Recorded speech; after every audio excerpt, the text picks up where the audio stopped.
In the late autumn of 1817, a wealthy farmer named John Bell raised his rifle in a quiet Tennessee cornfield, aiming at a creature that shouldn't have existed anywhere outside of a nightmare. It had the body of what looked to be a massive black dog, but had the head of a rabbit. He fired, and the creature vanished. John Bell thought he was hunting some unknown pest. He had no idea he had just declared war against an otherworldly monster. For the next 3 years, the Red River settlement of Adams, Tennessee, became ground zero for the most aggressive, documented haunting in American history. It didn't just knock on walls and rattle dishes. It spoke and quoted scripture. It slapped children until they bled. And on a freezing December morning in 1820, it did something no other American ghost has been documented as doing before or since. It committed murder. Welcome to Haunted Hollers and Eerie Encounters, where I guide our exploration into the deepest shadows of the Smoky Mountains and beyond. I'm your host, Stormy Skies. Today, we are leaving the hills and crossing the threshold into the haunted dell to face America's favorite true ghost story, the Bell Witch. Ghost stories are usually born in the shadow of real documented history. Tales are passed down through the centuries in whispers, morphing with every single retelling until the truth is all but scraped away. But the story of the Bell Witch is different. This entity was said to have terrified a future United States president, disrupted an entire frontier community, and left a lasting historical footprint. Today, we're exploring the slow and terrifying descent of the Bell family farm. We'll examine the bizarre celebrity investigation by Andrew Jackson, look at the mysteries that skeptics use to explain away the horror, and ask the ultimate question: did an invisible entity actually poison John Bell? Or did the real monster live inside the local community all along? Close your curtains, turn down the lights, hide under your covers, and let's begin our descent. By 1819, the terror unfolding at the Bell homestead was no longer a local secret. The Red River settlement was flooded with looky-loos, skeptics, and amateur investigators. But one investigator stood out due to his celebrity. He wasn't a paranormal researcher.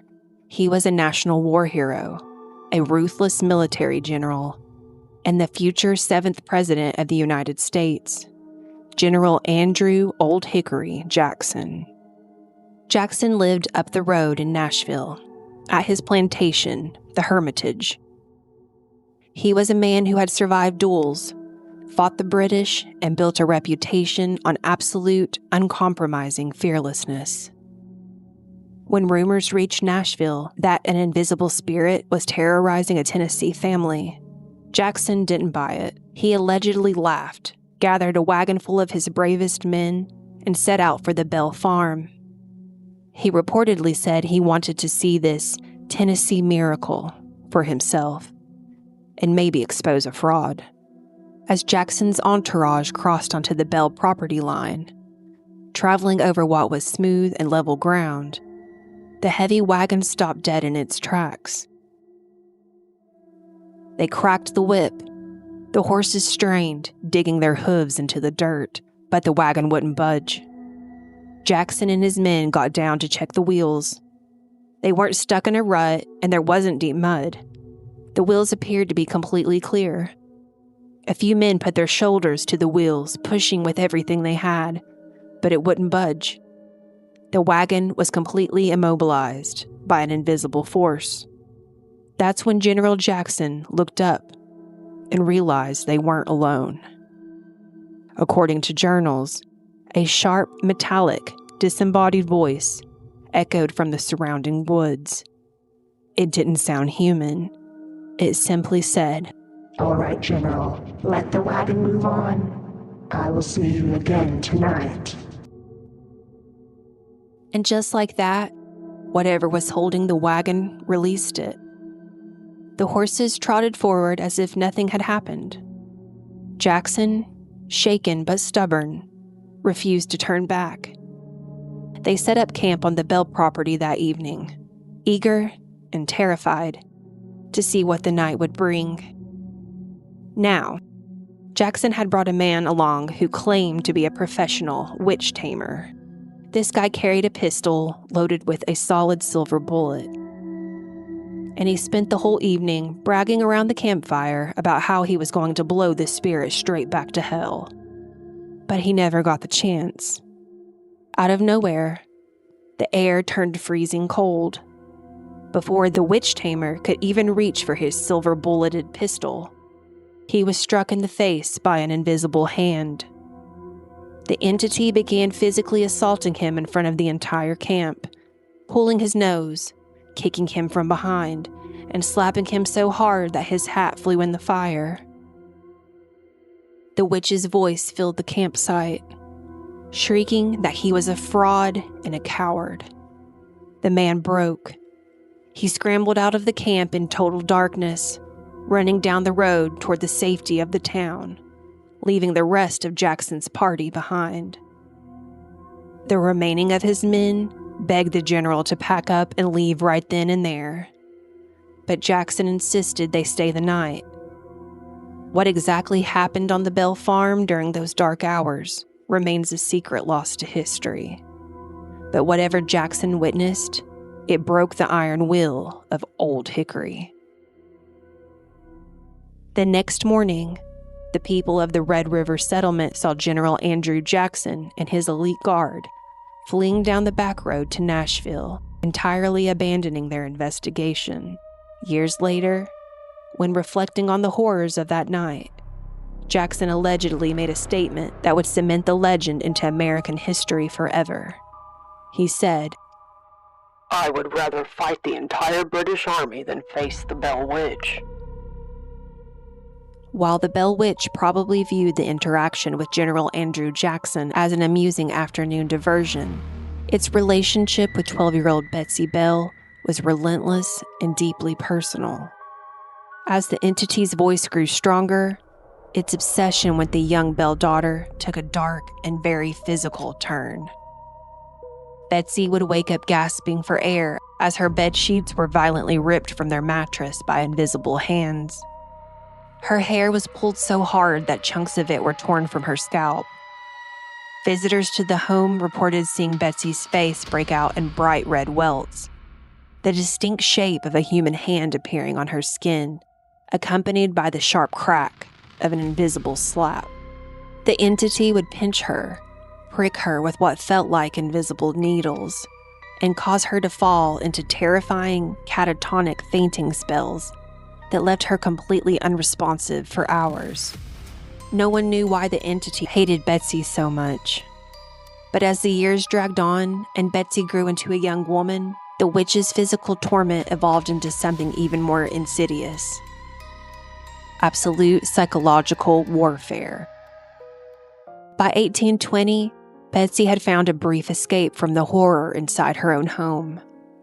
She had fallen in love. His name was Joshua Gardner, a respected and handsome young man from the settlement.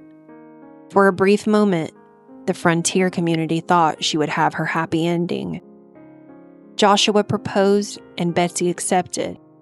The town began preparing for a wedding that felt like a triumph over the relentless darkness. But the entity had other plans. The moment the engagement was announced, the witch turned its full, undivided wrath onto the young lovers. It hated Joshua Gardner with a burning passion. Whenever Betsy and Joshua tried to steal away for a quiet walk along the Red River, the entity would follow them.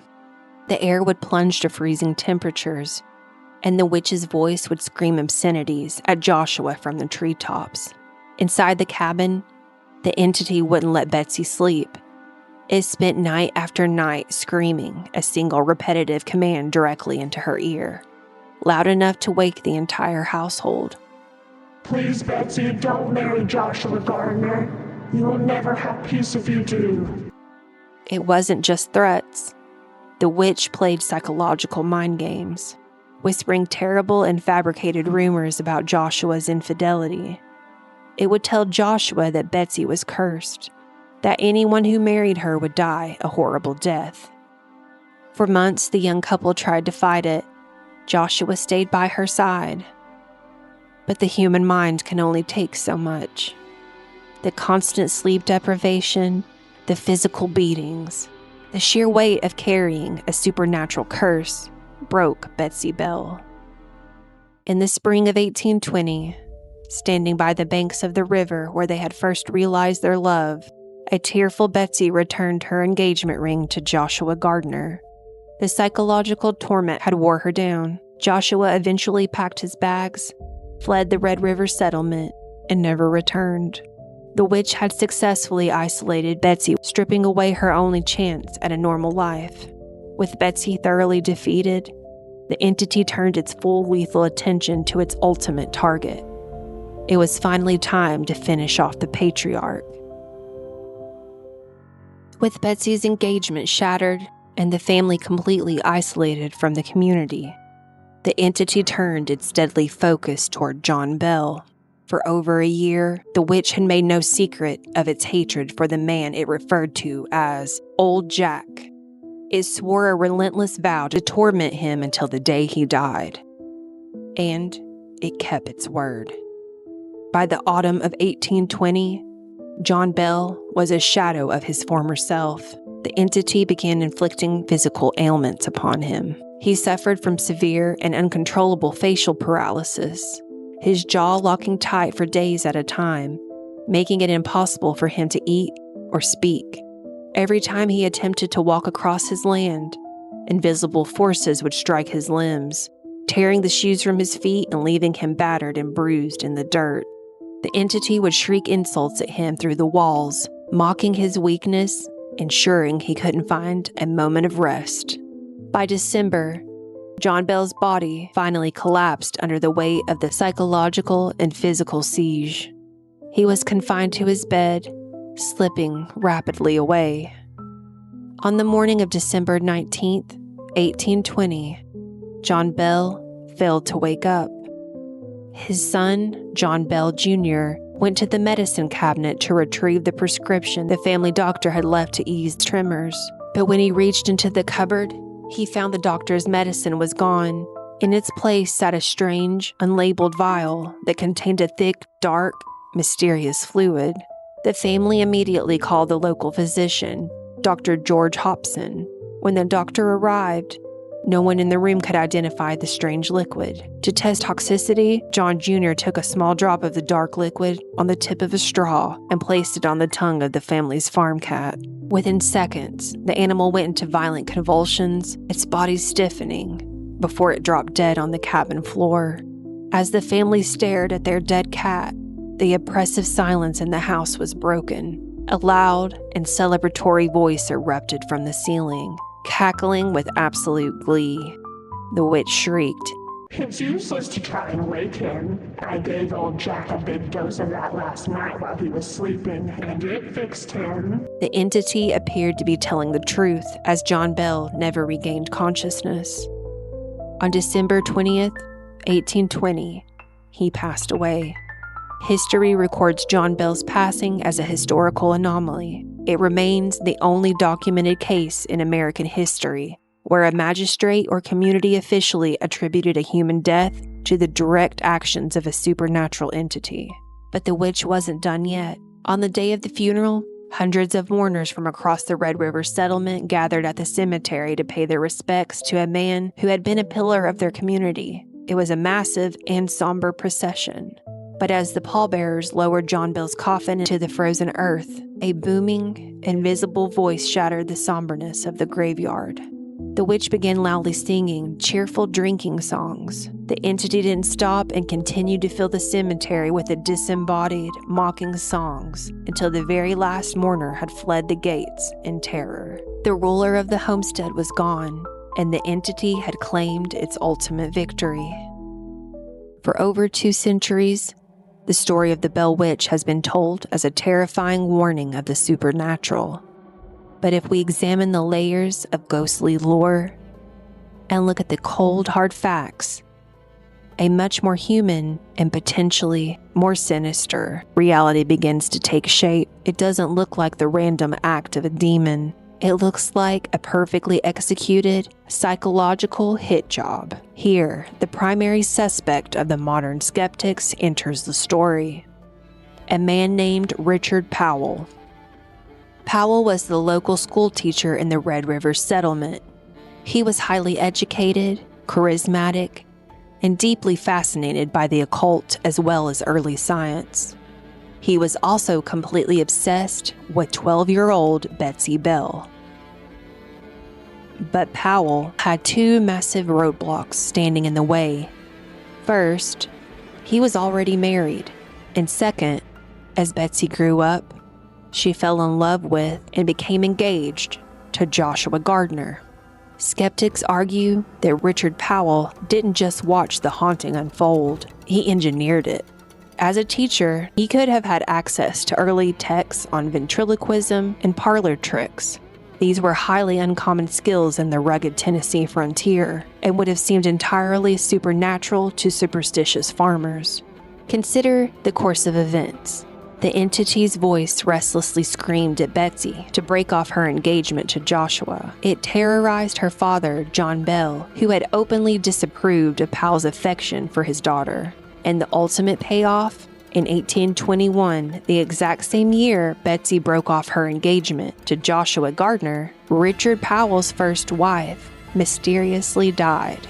A few years later, a vulnerable and deeply traumatized Betsy Bell married none other than her former school teacher, Richard Powell. Did a ghost or witch break Betsy and kill her father? Or did a calculating sociopath use superstition to clear a path for his marriage to a vulnerable young girl? But what if the haunting never happened at all? Almost everything we know about the Bell Witch, the details of the pinching, the story of Andrew Jackson and the wagon wheel incident, the poison vial, comes from a single book published in 1894 called An Authenticated History of the Bell Witch. It was written by a newspaper editor named Martin V. Ingram, 74 years after John Bell died. Ingram claimed this book was based on a diary written by John Bell's son, Richard Williams Bell, entitled Our Family's Trouble. But that diary was never found. No one else has ever seen it. There are no local newspaper clippings from 1817 detailing the haunting. And there isn't a single mention in Andrew Jackson's extensive personal journals of him ever visiting the Bell property. Many historians believe Ingram simply collected camp stories, mixed them with a heavy dose of historical fiction, and invented the grand American legend to sell books. True or manufactured, the legacy of the Bell Witch has outlived everyone involved. Today, the quiet town of Adams, Tennessee is a landmark for the paranormal. Thousands of travelers visit the historic Bell Witch Cave every year, a jagged limestone cavern on the original property where the locals claim the entity still sleeps. The story pioneered the entire blueprint for modern horror. Without the terrifying disembodied voice in that Tennessee cabin, we wouldn't have The Exorcist. Without the dark woods of the Red River settlement, we wouldn't have the Blair Witch Project. The Bell Witch remains the reigning queen of American folklore because it taps into a fundamental human fear that the walls of your own home cannot protect you, and that sometimes the dark things in the woods follow you inside. Whether the Bell Witch was a demonic entity that broke the laws of physics, a masterful piece of psychological warfare by a frontier schoolteacher, or simply the greatest hoax in the history of the American printing press, the result remains the same. 2 centuries later, we are still staring into the dark corners of that Tennessee cabin, wondering what might be looking back. The true horror of the Bell Witch isn't just that it could happen. It's the lingering suspicion that some doors, once opened, can never be closed again. Now, I want to hear from you. What do you think really happened? Leave a comment on Spotify or YouTube. Are you Team Skeptic and believe Richard Powell pulled the strings? Or are you more inclined to believe that selling books was the main motivation for the story? Or do you think something truly ancient and malevolent claimed the life of John Bell? If you enjoyed today's story, please share the podcast with your spooky friends and leave a positive review. It keeps our campfire burning and helps other weary travelers find their way into our haunted hollers. And remember, if you have your own eerie encounter, a family legend, or a local ghost story you want on the show, send it to MyHollerStory@gmail.com. Your story just might be featured in an upcoming Eerie Encounters episode.